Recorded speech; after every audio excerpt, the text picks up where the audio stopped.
They shall grow not old, as we that are left grow old. Age shall not weary them, nor the years condemn. At the going down of the sun and in the morning, we will remember them.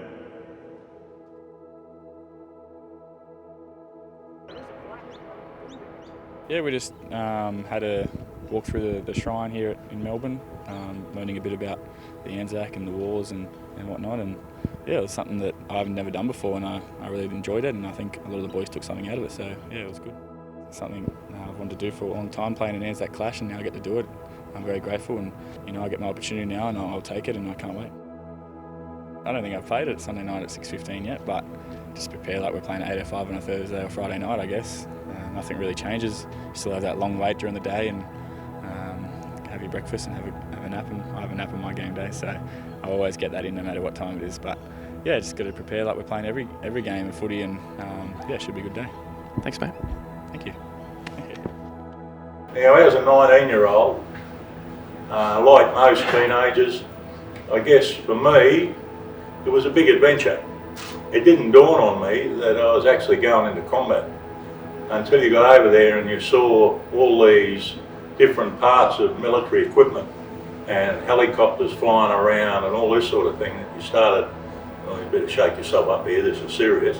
We were all trained up to our specific role, and we knew our roles, a bit like the football team, and your positions, and we were able to, confident that we were able to support each other should we get into trouble. Last year, when there was no football, there was no Anzac Day either. Now, they had a thing called Lighting the Dawn, and we found that very popular in terms of the community. And a lot of the anecdotal stuff we got back was that people would go out into their driveway with a candle and stand there and reflect. Some streets were full of people, others might have had one or two households, but the community took it up. The veterans, it left a hole.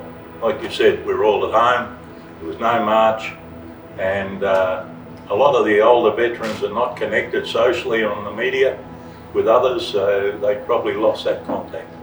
So it's important for Anzac Day from that perspective to get together with your mates and have a chat.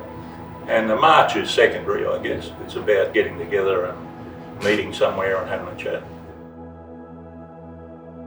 Today's usually our big day, big gym session, then a big few meetings, and then a big afternoon on the field. So, yeah. And Sunday, your first Anzac Day here at Storm. How are you feeling about it? Yeah, I'm really looking forward to it. It's a game that a lot of the boys mark in their calendars each year, and to get the privilege to play on Anzac Day and sort of pay our respects, I guess, to those that did serve for us and for all that we have today. It's going to be a pretty special one. What does it take to put on this amazing event here at AAMI? Well, lots and lots of planning. So this starts way back at the start of the year. We get in touch with the ADF, government, everyone to kind of make sure we're allowed to actually have the Anzac Day ceremony and conduct it.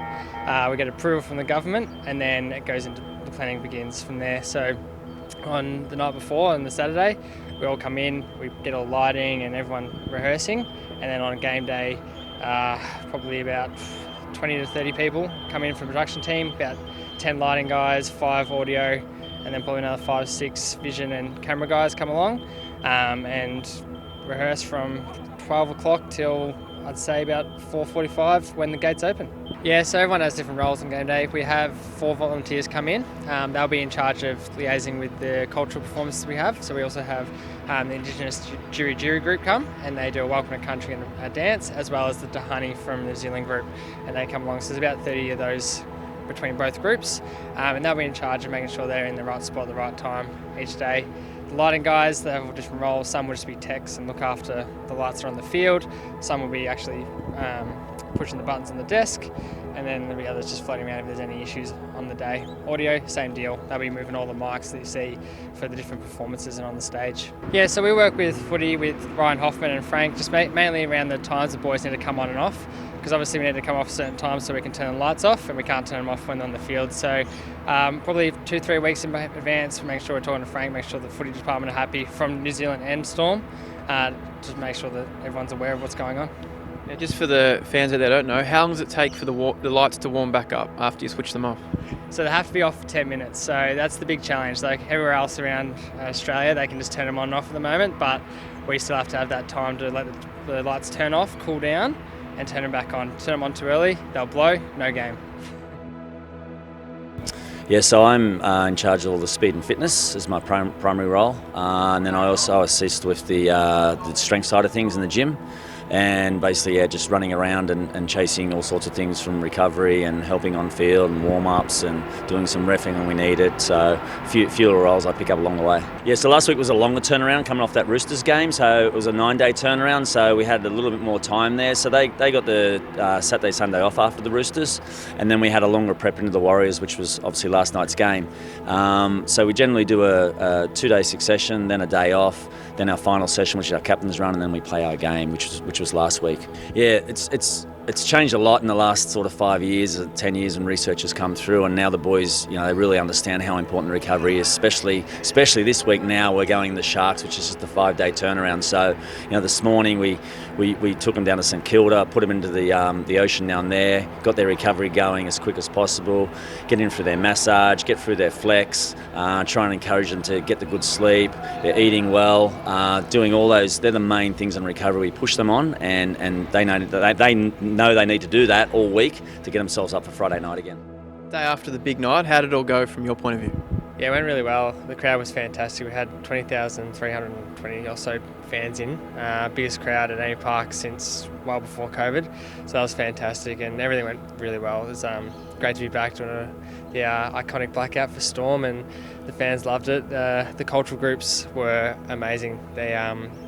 They performed together as one unit rather than two separate things, and it was really powerful. And then obviously led into the Anzac Day ceremony, which again, it's spine-tingling when it's under lights. A bigger occasion because obviously we missed 2020, and it just meant so much more to veterans and pretty much the whole club. So I reckon that's up there as one of the top ones.